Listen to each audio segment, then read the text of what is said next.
This is the full guide on how to make a board game from idea to getting it pitch ready and published.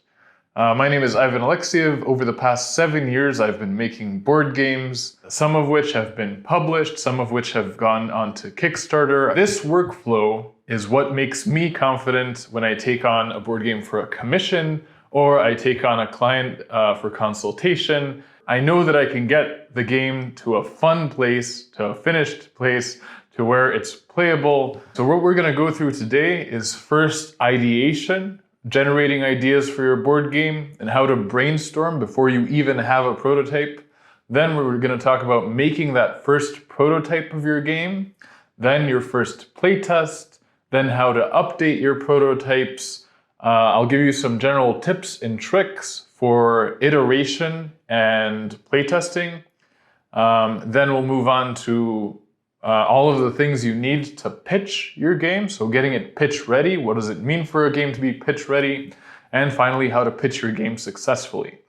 So this is going to be kind of a longer video. Feel free to just listen to it, but I will be going through and just using this whiteboard to write down the different steps and draw, because that is a big part of my process. The thing that's changed me the most in the way that I generate ideas is a very simple habit I picked up, and that's having a way to take notes whenever I want. So for me, that's been the Notes app on my phone, but whenever an idea comes, I try and capture it, and that just makes it easier for me when I do sit down with the intention of making a board game to have something to start with. So taking notes is the first thing that I would recommend.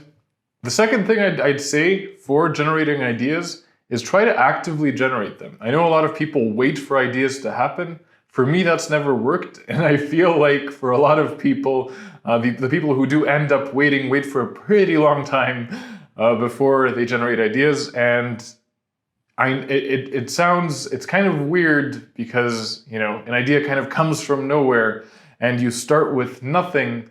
But if you actively pursue it, if you set a time where you're going to sit down, you're going to think about what you want to create, it will happen.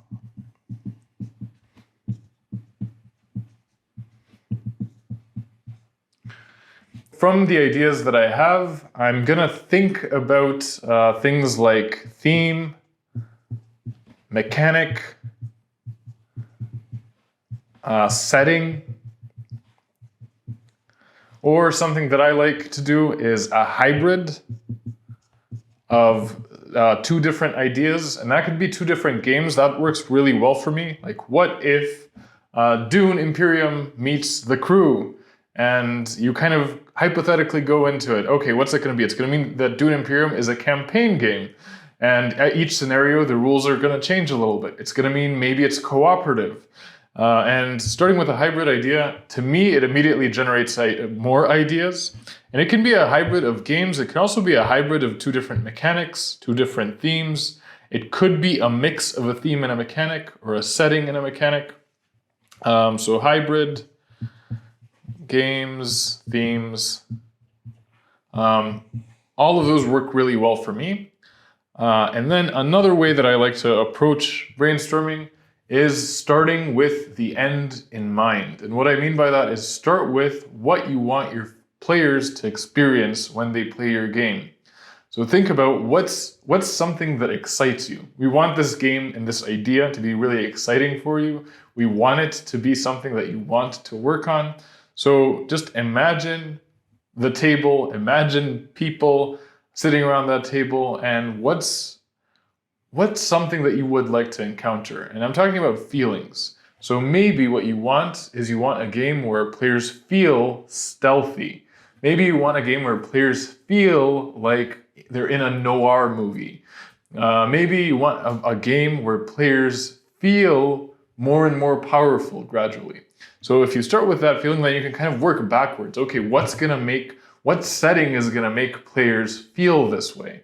What mechanic feels stealthy, right? Maybe players are going to have cards and they're going to simultaneously reveal them. Maybe there's hidden movement in the game. That feels stealthy. So by answering those questions, you're going to get to somewhere where you'll quickly realize, okay, this is starting to feel like a game.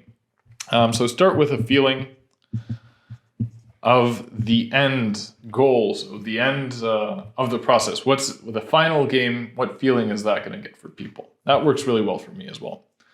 For brainstorming, I would recommend having a partner. In general, in board game design, I find it so much easier to co-design. So if you do have somebody else, it's going to make the whole process a lot easier for you and them, because you're going to have somebody who's invested in the playtesting. And it's so much easier when you're getting your ideas out, you're speaking them out, or you're drawing them. When you articulate your idea to another person, then your idea is going to become more clear to you. Because what happens in our brains is sometimes we'll skip around and not notice we're doing it. Like we will get from one side to the other side and we'll have this crystal clear picture of the game, but we're actually kind of fooling ourselves because we don't know the little steps in between. When you need to explain it to somebody or kind of pitch it to them, then you clear it out for yourself as well. So having a partner is great, and make the atmosphere really fun and chilled. And this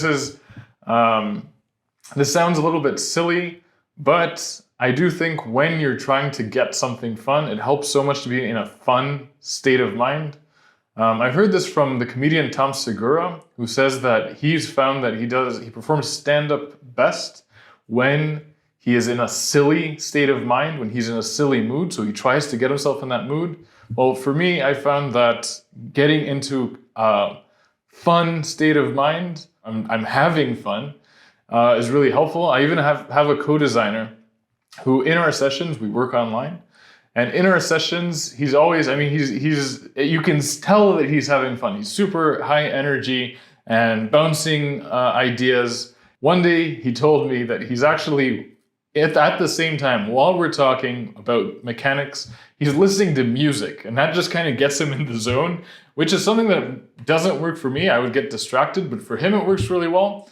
So he actually has like background, like instrumental music, and we're talking and he's like pumping himself up. I do think that whatever you can do, you need to find your method that works for you. So from this entire workflow, take what works for you and leave the rest. But yeah, getting into a mood where it's fun and finding that thing that excites you so that then we can move on to making a prototype. So you've gone through the brainstorming phase and you've got an idea that excites you. You've talked through how it's going to work and it's time to make a prototype. This is the step that a lot of people don't get to, so you're already ahead of others by sitting down and actually making the prototype.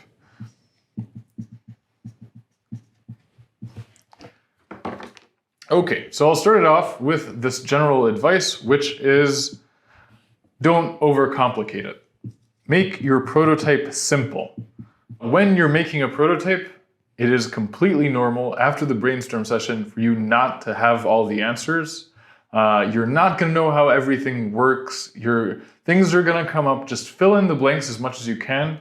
You don't want your first game to be perfect. And that's what stops a lot of people, because they're like, well, I don't know exactly how this works. That's okay. You're going to be finding the answers.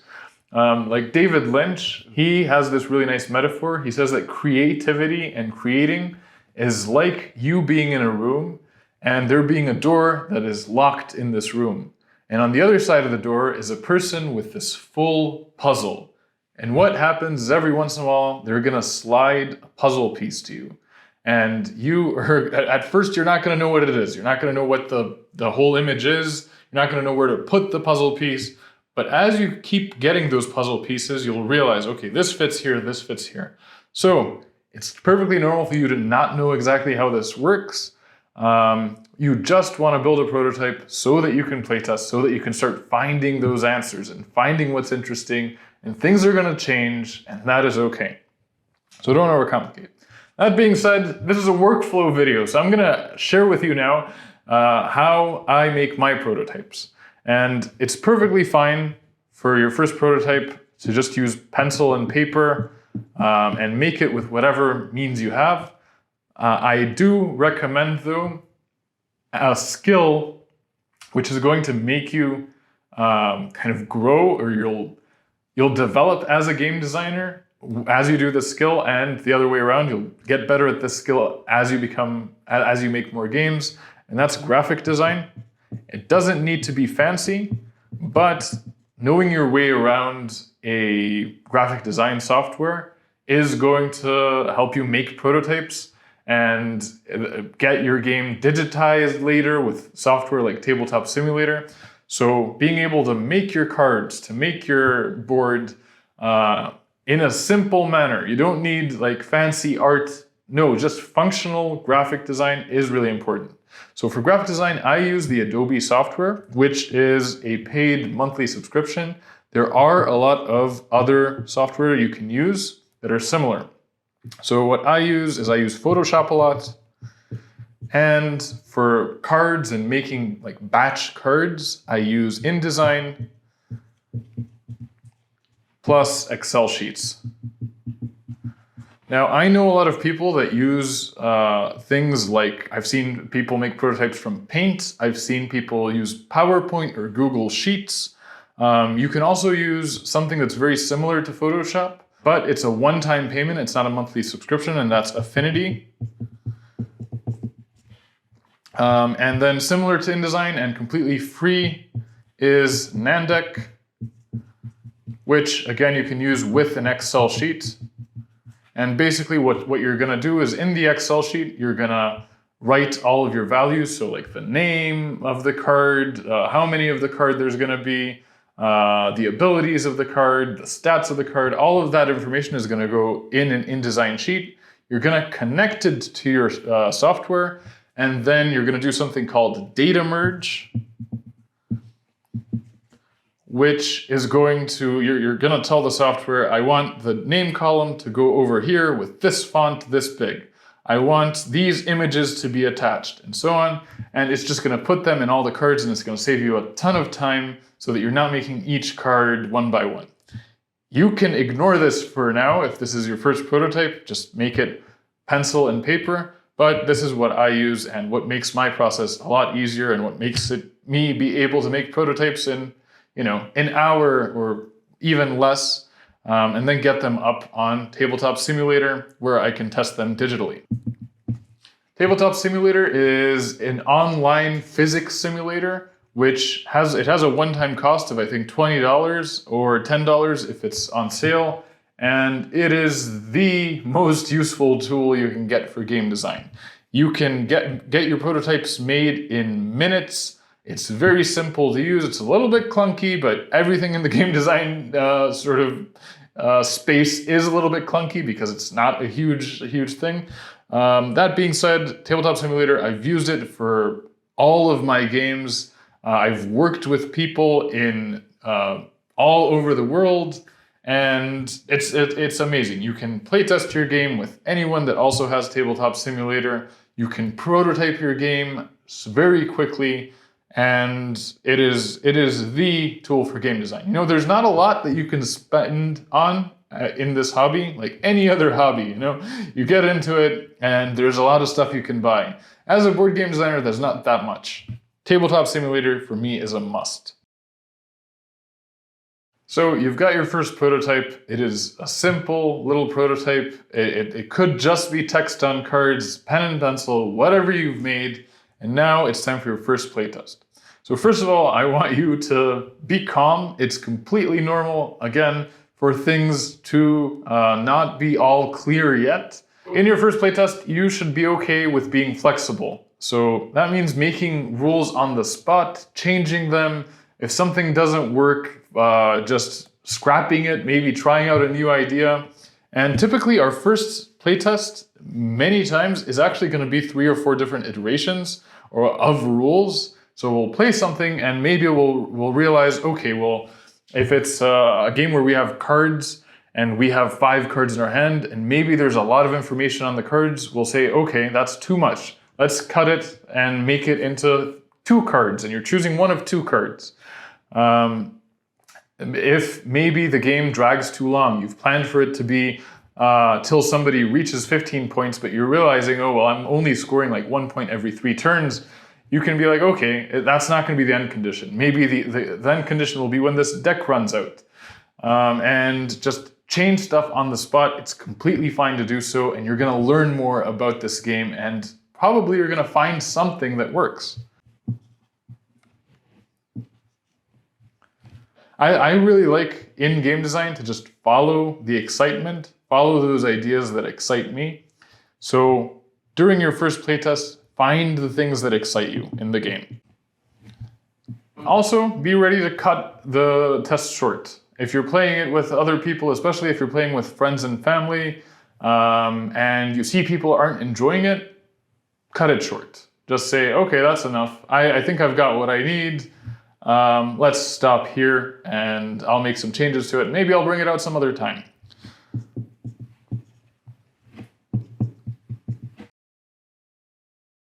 So you did a playtest. Some things worked, some things didn't. You got some ideas. All of your ideas come in playtesting. That's the secret. Sometimes you feel stuck, and a lot of times you feel stuck because you're not playtesting. Or if you are playtesting, you're not willingly making changes. So I'm sure your first playtest has gone well enough so that you know some things that you can change. So your first prototype update, there's a couple of things. First of all, I want you to implement the changes and be on the lookout. Be on the lookout while you're working on making these changes, whether it's in graphic design software or you're drawing them, whatever, for new ideas. And if you get new ideas, put those in as well. So what I'll typically do, I'll actually, any other ideas I have, I'll make a separate deck of cards or make them on a separate sheet so that next time I can actually do kind of two playtests. So we playtest the things that we planned from that last playtest, and then if there's anything else that I thought of during the prototype update, I'll have that as well as alternate rules, and we test that too. And if the playtest isn't going well, you'd be like, stop, I've got this other idea, let's try it. I've already made the cards and everything for this other idea as well. With the first prototype update, I would recommend starting a devlog. And if that works for you, for me, devlogs work. I just really need to keep them simple. So the way I do my devlogs is I have the date, and then just in bullet points, I write things that I find important. So that's going to be things like certain rules changes between now and last time, things that I plan on, like a little to-do list if I have anything that isn't done yet, some like hypothetical ideas. I write out how they would work, but I keep it really, really simple. So just bullet points and like a sentence or two per bullet point. I don't want like a big block paragraph of exactly what happened. If that works for you, great. That does not work for me. And then another thing that does not work for me, but I know it works for a lot of people, so I'm gonna put it in, is that first rulebook draft. For me, the rulebook draft is the last thing I do. And the reason for that is I think it keeps me more flexible. It's easier for me to cut something out when I know I haven't put work into making it into rules in a rulebook and writing it. Also, I find rulebook writing pretty difficult. I've gotten a lot better at it now than I was when I first started. But it's something that I typically push towards the end, and I keep all the rules in my head, and I haven't had any issues. In fact, if I forget something, I'll find the answer again, and sometimes I'll come to a better solution.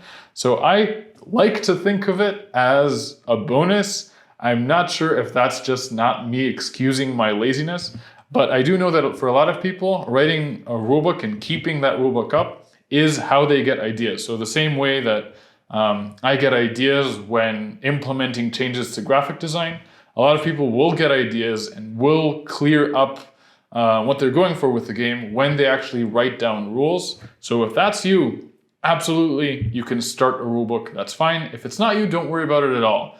I have no issues writing rules very late. You won't need rules until your game is done. You've brainstormed your game, you've made a prototype, and you've play tested it, and you've implemented changes from the playtest. Well, I'm here to tell you that playtesting it and making changes is the majority of the process. That's what you're going to be doing again and again. And that can sound kind of boring. I know for me sometimes I can be like, oh, we're gonna do this again and again, and it feels really scary, like, oh, people are gonna be judging my game, and it won't be good for a while, and I've had bad playtests and so on.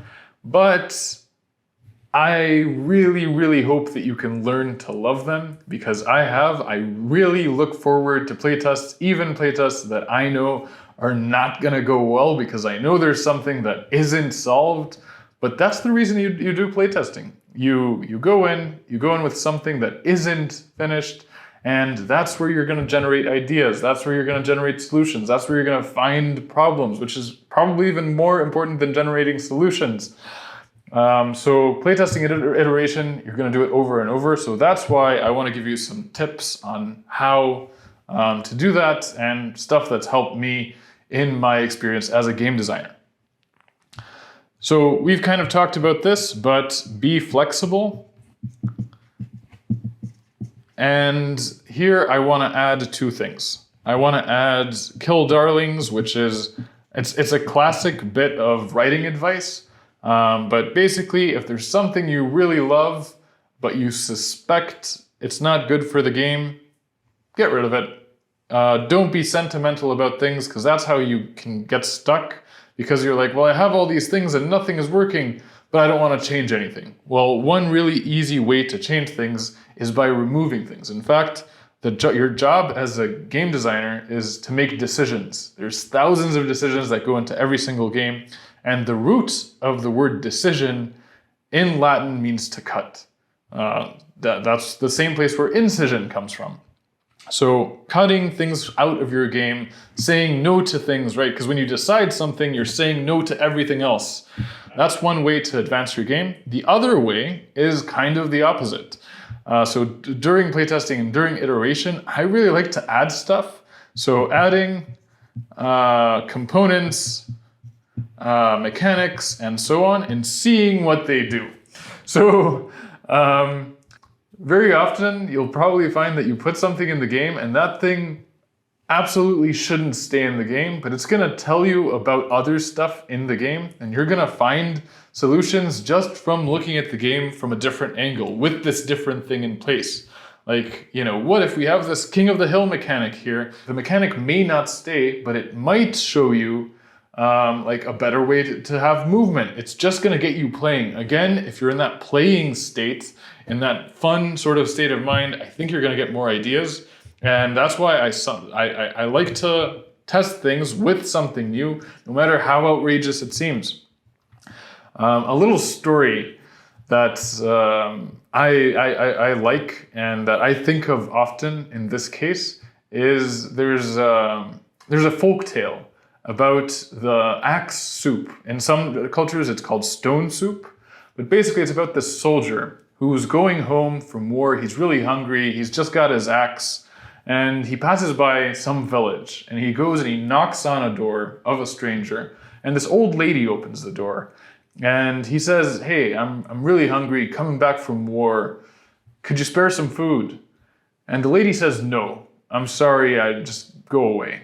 And the soldier is like, well, you know what? I was really hoping I could make some axe soup. I've got my axe, but that's too bad. All I need really is a boiling water and a pot." And she goes, "Oh, what's axe soup?" And he goes, "Well, if I had some boiling water in a pot, well, I could make some for you." And she said, "Well, I do have a pot, and I've got boiling water." And so they boil the water, and at one point he goes, "Oh man, I wish it's axe soup, but it's so much nicer if there's a little bit of spices in it." And she goes, "Okay, well, I have some spices."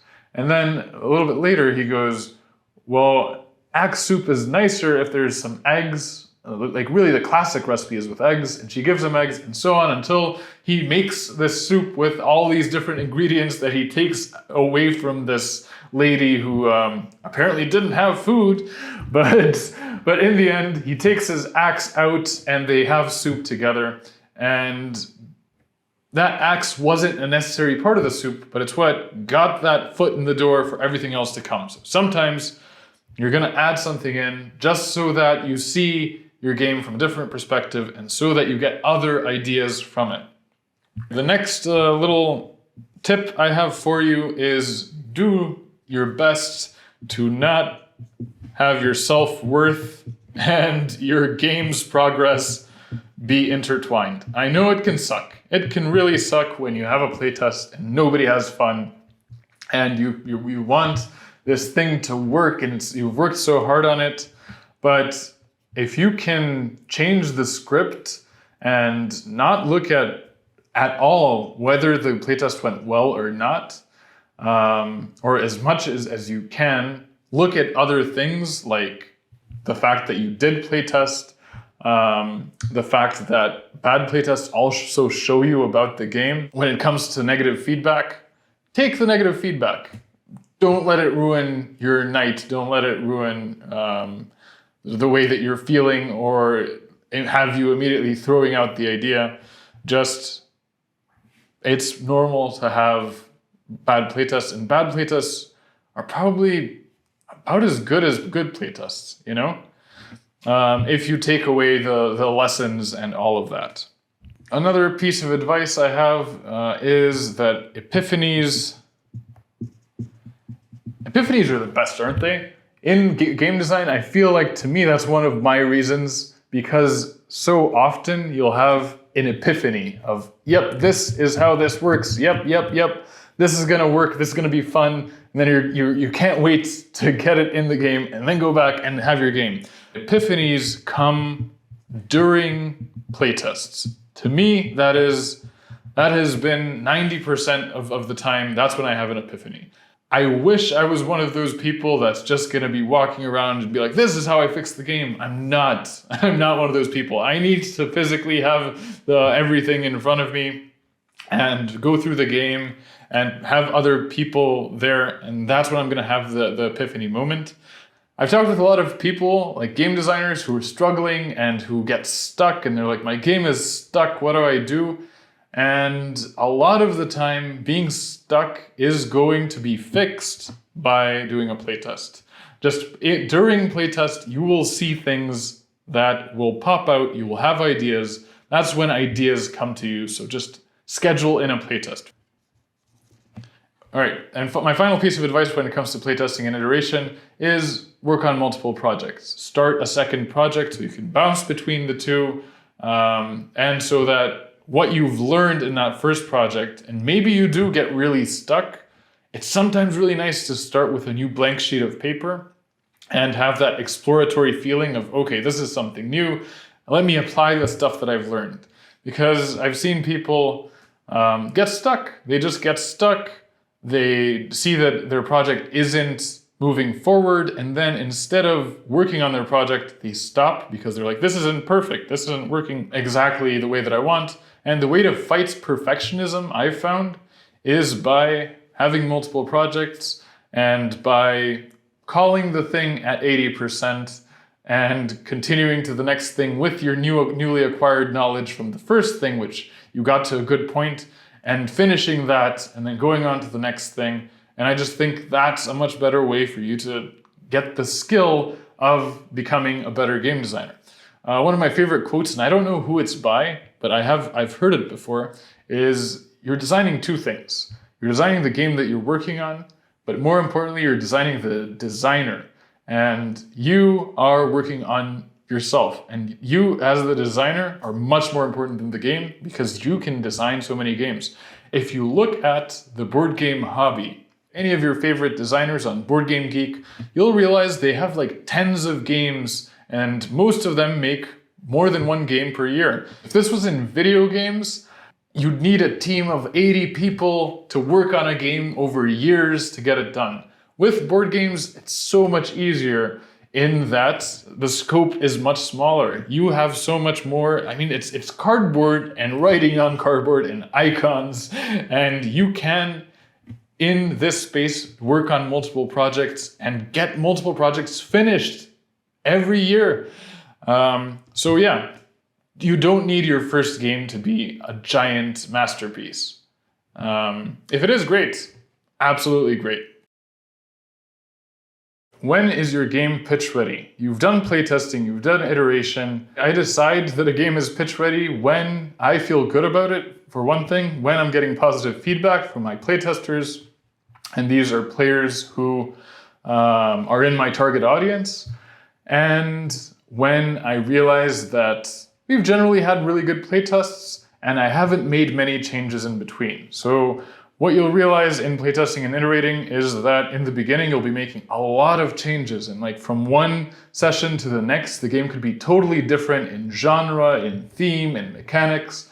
But at one point the changes get smaller and smaller and smaller and smaller. And when I have, say, like 5 back-to-back playtests where they've gone pretty well and I haven't made any changes, there hasn't been anything where I'm like, I'm not really happy with this, well then I start thinking about pitching it, who to pitch it to.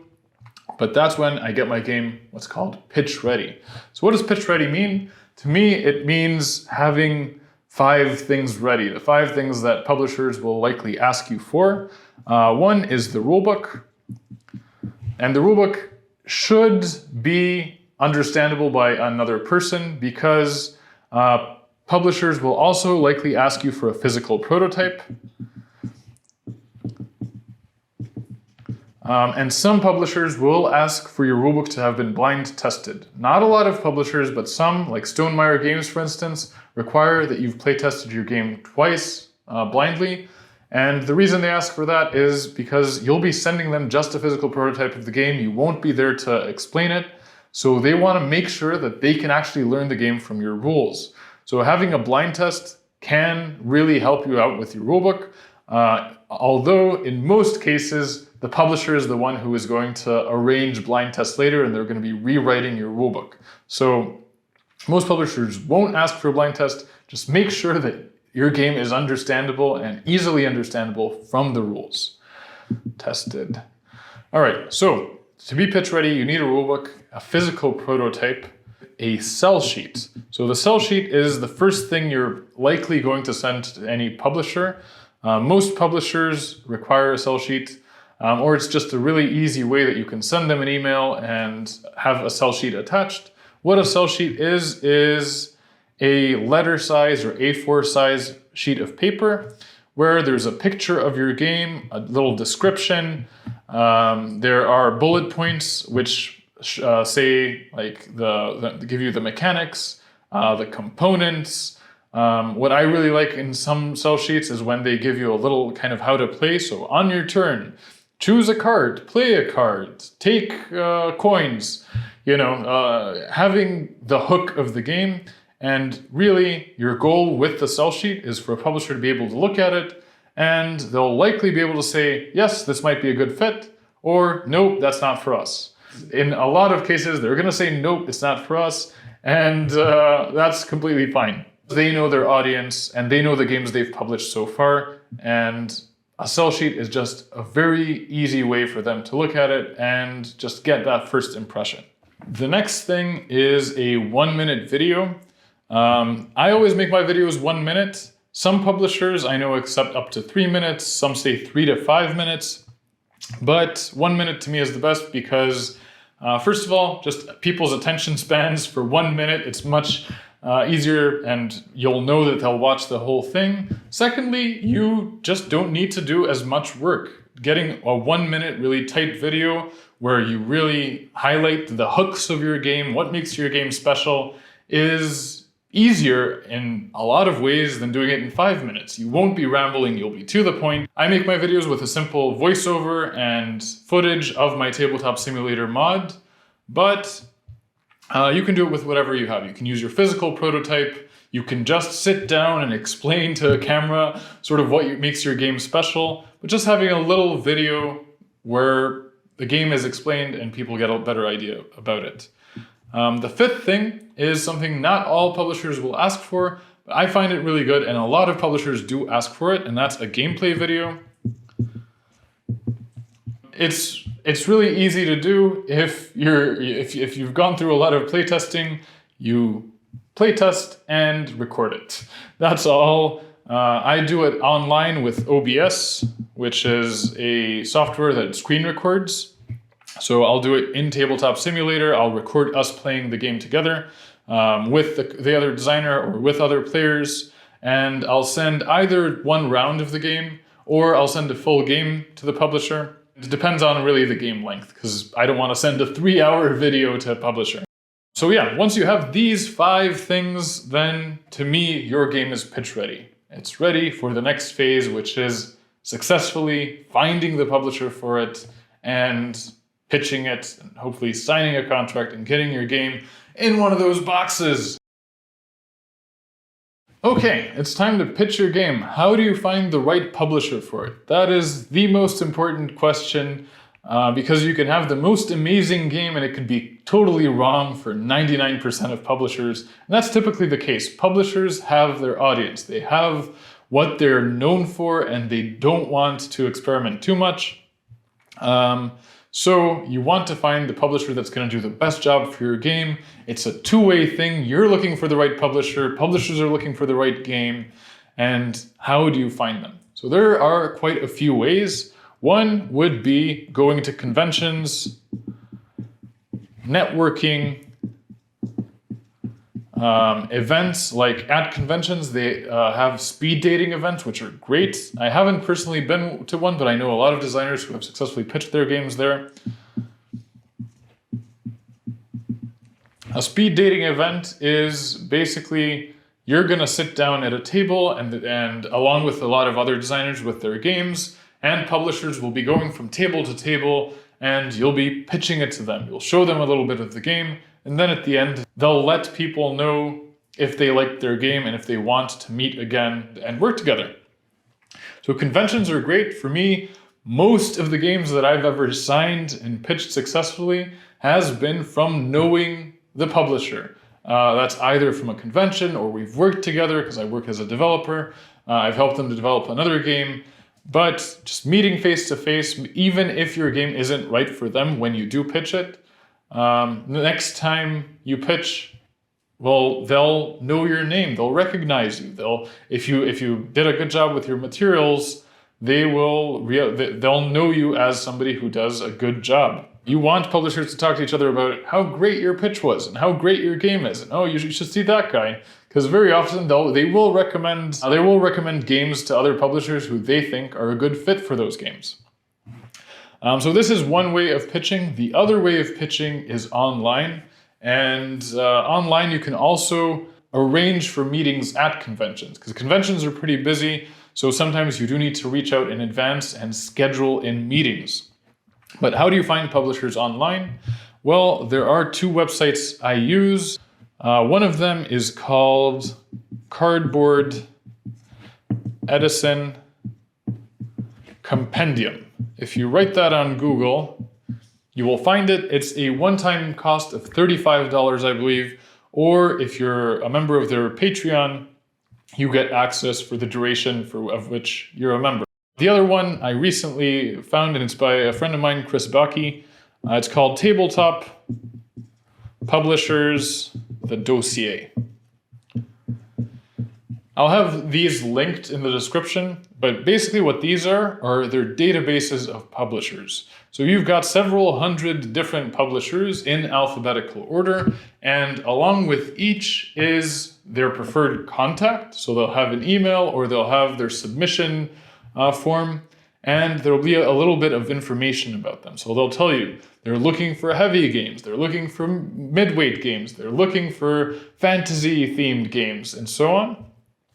And you find publishers that your game is a good fit for. Don't just send to all several hundred of them, but you find the publishers that are a good fit for your game, and you do what it says. So a lot of them, you just have a contact email, you send them an email. I typically draft an email pitch and then adjust it for the publisher.